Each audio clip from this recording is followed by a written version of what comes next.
Hai semua, Assalamualaikum warahmatullahi wabarakatuh. Bertemu lagi kita pada pagi ini untuk kita sama-sama belajar subjek asas masakan. Dan tajuk kita pada hari ini ialah bahan basah.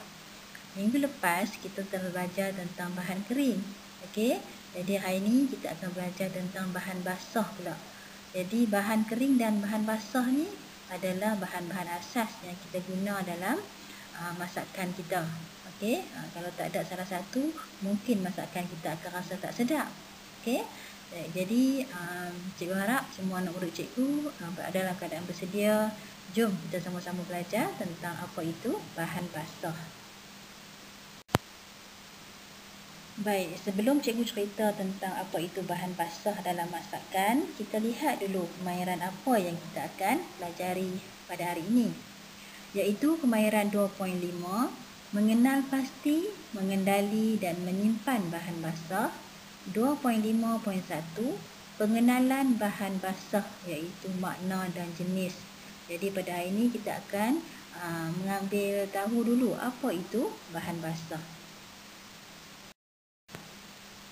Sekarang mari kita sama-sama lihat apakah yang dimaksudkan dengan bahan basah. Okey. Bahan basah ialah bahan yang tidak tahan lama dan bahan basah juga ialah bahan yang mudah rosak. Okey. Jadi bahan basah ni dia berbeza dengan bahan kering. Bahan kering dia boleh simpan lama dan tak mudah rosak. Okey. Jadi bahan basah ni kalau kita tak pandai simpan elok-elok, dia akan menyebabkan tumbuh ulat dan juga bakteria. Baik, kemudian kita lihat pula kepada jenis-jenis bahan basah untuk kegunaan dalam masakan. Dia ada 5 jenis. Okey, dia ada 5 jenis yang cikgu senaraikan, iaitu buah-buahan, sayur-sayuran, protein haiwan, contoh dia ikan, daging, ayam, ketam, udang, sotong dan banyak lagi lah. Okey. Kemudian yang keempat, susu dan produk tunesu. Contoh dia susu segar dan keju. Kemudian yang kelima, perencah. Perencah ni adalah bahan tambahan yang kita kena masukkan baru sedap masakan kita. Okey. Misalnya bawang. Kalau kita nak buat sambal tumis, kalau tak letak bawang tak sedap, kan? Kemudian serai, contoh dia. Kalau kita buat tom yum, kita tak letakkan serai dalam tu, tak sedap. Betul tak? Dan kemudian contoh yang lain ialah limau nipis. Limau nipis kalau kita buat sambal belacan, kita tak perah sikit buah limau nipis. Rasa dia tak sama dah dengan kita letak asam jawa saja. Dia akan ada rasa beza. Kalau letak sikit limau nipis, sambal kita tu rasa lebih sedap. Okey? Jadi itulah yang dikatakan bahan basah. Bahan yang tak tahan lama dan mudah rosak. Dan dia ada beberapa jenis bahan basah pula. Okey, seperti yang telah cikgu sebutkan tadi. Okey, baik semua. Tadi kita dah bincangkan tentang apa itu bahan basah, iaitu bahan yang tidak tahan lama dan mudah rosak. Okey. Kemudian kita tahu ada 5 jenis bahan basah, ada 5 kategori. Baik, sekarang kita lihat di paparan ini contoh dalam bentuk gambar. Kalau kamu lihat di sebelah kiri, contoh yang pertama adalah contoh bahan basah berbentuk buah-buahan. Jadi di situ ada buah anggur, ada buah jambu, ada buah apa lagi tu? Nanas, apple, buah limau dan juga pisang. Okey. Baik, ini adalah kategori bahan basah berbentuk buah-buahan. Kemudian kita lihat pula sekumpulan sayur-sayuran. Jenis bahan basah yang kedua, sayur-sayuran. Di situ kita dapat lihat terung, ubi kentang, tomato, bawang, brokoli, kacang dan juga lobak merah. Kemudian cikgu bagi contoh yang di bawah pula, produk haiwan. Protein haiwan. Protein haiwan ni ada banyak.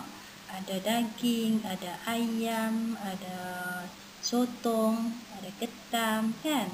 Kemudian di sini cikgu letakkan udang dan ikan. Kalau cikgu nak letak semua tak celui lah pula skrin cikgu, kan?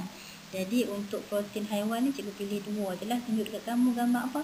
Udang dan ikan. Tu dia mata dua-dua ekor tu dia jeling kat kita tu. Takut cikgu. Okey, baik. Kemudian contoh yang keempat, susu dan produk tenusu. Ni contoh dia adalah susu kotak dan keju. Susu kotak tu macam susu kotak Dutch Lady, susu Farm Fresh, okey. Tapi cikgu letak di sini gambar keju. Contoh dia keju. Kemudian akhir sekali yang keempat, bahan basah berbentuk perencah, cikgu letakkan gambar bawang.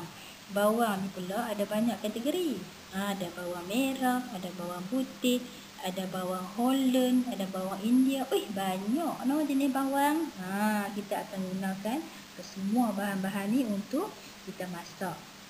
Baik, bila kita sebut masakan, dia tak semestinya kita masak saja, tetapi minuman juga dalam kategori masakan. Okey, contoh dia macam nenas. Nenas kita boleh masak buat pajeri. Tapi nenas juga kita boleh mesin kita buat minuman, jus nenas. Okey, begitu juga pisang. Ada juga pisang yang kita boleh guna untuk masakan. Kita buat gulai pisang. Dan pisang ni juga kita boleh buat jus sebagai minuman. Okey, jadi bila kita sebut masakan ni, dia merangkumi minuman dan juga makanan. Okey, jadi itulah antara gambar-gambar jenis-jenis bahan basah dalam masakan, iaitu buah-buahan, sayur-sayuran, protein haiwan, susu dan produk tenusu dan juga perenca. Okey, cikgu harap semua anak murid cikgu faham dah. Okey. Jadi semua anak murid cikgu yang cikgu sayangi, kesimpulannya apa yang telah kita pelajari pada hari ini ialah berkaitan dengan bahan basah. Okey, apa itu bahan basah? Bahan basah ialah bahan yang tak tahan lama dan mudah rosak. Kemudian contoh bahan basah yang kita pelajari ialah buah-buahan, sayur-sayuran, protein haiwan, produk tenusu dan perenca. Okey. Buah-buahan ni contoh dia tembikai, nenas, apple, limau. Kemudian sayur-sayuran ni ada banyak lah. Contoh dia sawi, salad, tauge, kobis, terung, lobak. Okey. Kemudian contoh protein haiwan seperti daging, ayam, udang, sotong, ketam. Daging ni pula ada macam-macam lagi. Ada daging lembu, ada daging kambing, daging rusa, daging arnab. Banyak no. Kemudian susu dan produk tenusu.